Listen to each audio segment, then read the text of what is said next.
Well, what's up again there, guys? Brian here, the 3 Topics Gamer here to share one of my worst best ranking videos to share with you guys today. Now, after filming all my other worst to best and top list videos for over the course of the day, I thought of one more idea that I don't think anyone here on YouTube has actually attempted to do a ranking for this. But as I'm sure from the title, I will be doing my own personal opinion ranking of what I think are from worst to best of the PlayStation gaming libraries. Now, what I mean by that is I'm going to simply rank which generations from worst to best had the best to worst set of quality games that were made for that particular either handheld or console for that generation. So I won't be taking into the account games that were, say, made for like 2 different consoles at one time. So like, say something like God of War Ragnarok that was made for both the PlayStation 5 and PlayStation 4. Strictly sticking to games that were made just for that particular generation of PlayStation. So if you do happen to enjoy this video by the end, please do not forget to like, share, and subscribe to track me on my future videos. And remember, if you guys have any ideas for future rankings, top list videos, reviews, or discussions in general, please let me know in the comments down below, and I will try to get it up as soon as I can. So without wasting any more time, let's start off with what I consider to be the worst gaming library in PlayStation history. Starting off with number 7, unfortunately, I think that the PlayStation Vita by far has the weakest lineup of PlayStation quality games. It still befuddles me as for why that handheld failed as bad as it did, because just hardware-wise, it was a vastly superior handheld device than the PlayStation Portable was, and therefore it actually fixed a number of design mechanical issues with certain gaming titles that the PlayStation Portable just couldn't answer. But overall, I think that my top 3 games for that particular device would have to be Uncharted Golden Abyss, Persona 4 Golden, and what was the third? I believe I gotta double check. I wrote all this stuff down because I knew this would be a little bit hard to pull off. But I do believe the third game is yes, it is Killzone Mercenaries. So again, I don't think the handheld was I don't think it was bad. I do think it was hardware-wise, it was a better device than PlayStation Portable, but I think its library was lacking. And those are just the top 3 my personal favorite games that came out for that particular handheld. So sadly, the PlayStation Vita did have the weakest library of PlayStation games. Taking the number 6 spot, I have to give it to the PlayStation Portable. This was an extremely successful portable device that had a lot of quality games that I think were a little bit limiting. However, I do give the PlayStation Portable credit of still being able to create quality console-style games for a portable device, with, I believe, my top 3 games that came out during its time period being in the forms of Metal Gear Solid Portable Ops and both God of War's Ghosts of Sparta and Chains of Olympus. Even though they would port those eventually to the PlayStation 3, that just proves that for that particular period, despite the disadvantages that I think that the PlayStation Portable had in a hardware sense, it was still able to create quality console-style games for a portable device. And that gives it a lot of praise in my opinion, which is why it takes the number 6 spot on my list. Taking the number 5 spot may seem a little bit unfair just because of the timing, but I think that the 5th spot will have to go to the current one we're in, and that is the PlayStation 5. We are 2 years into the system's run, and if I can be entirely honest, I don't really think we've had too many games that feel definitively for the PlayStation 5. We've had a number of solid games, but very few that I think have actually taken advantage of all of the minor innovations that the PlayStation 5 had over the PlayStation 4, mainly with the haptic feedback for the controller. I would say that is probably the biggest upgrade, in my opinion, over the PlayStation 4.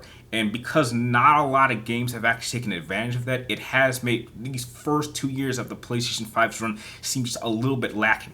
Perhaps not so much in terms of quality of games, but I'm just saying like overall experiences.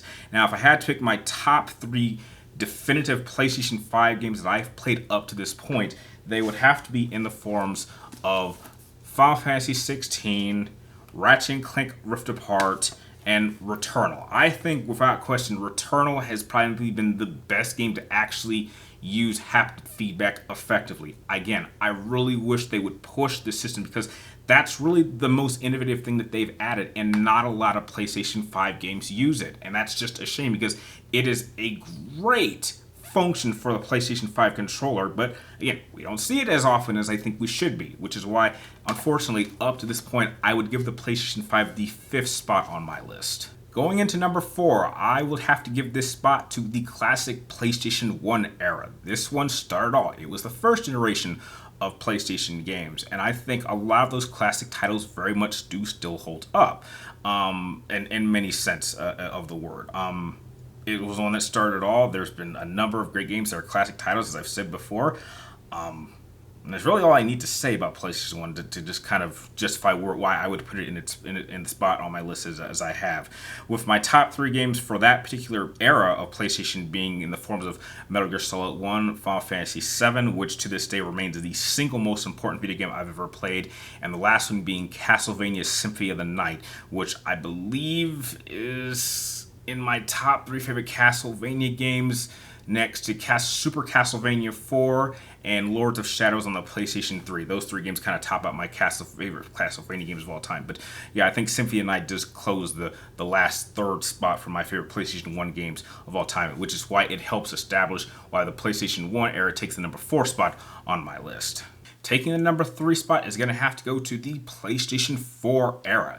This is definitely really where I think HD gaming for PlayStation was really cranked up to a high quality level. There are so many incredible games that came out for the PlayStation 4 that I think that it's more so much on the hardware side than the software side, despite the fact that there's still a number of really great franchises that were continued on from the PlayStation 3 era that were taken to another level, as well as establishing some new franchises that are still running to this day, and even retiring some older ones in the forms of something like Killzone. I think they retired Killzone, and that was a release title for the PlayStation 4.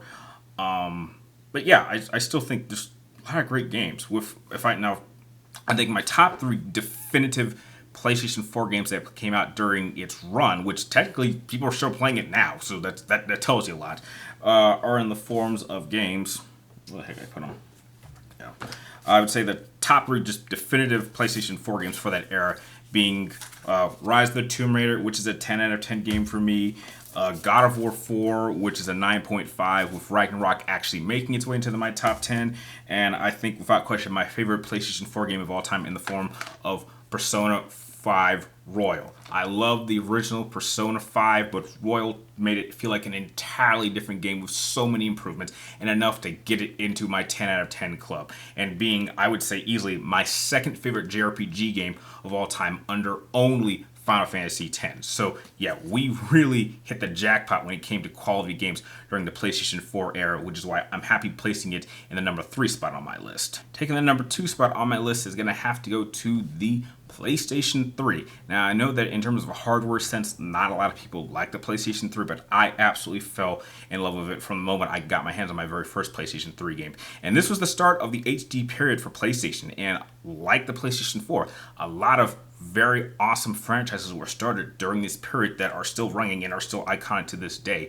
And a number of innovation and gameplay elements were also started in this period. Yeah, it was a bit of a rough run throughout its entire run span, but that still did not stop it from giving us some of the all-time greatest games that we've ever experienced for the PlayStation experience. With, in my personal experience, my top 3 for that period easily being games like Metal Gear Solid 4 or Dead Space 2 and of course God of War 3, just to name a few. So that's why I think it is easily my second favorite PlayStation era in terms of gaming libraries. Now, the number 1 spot, there's only 1 spot left, but it was really difficult to pick it over PlayStation 3. But I do believe that even by today's standards, the PlayStation 2 era had not only the strongest library for not just PlayStation, but I would challenge anyone if you could give me a better console that had a stronger library than the PlayStation 2.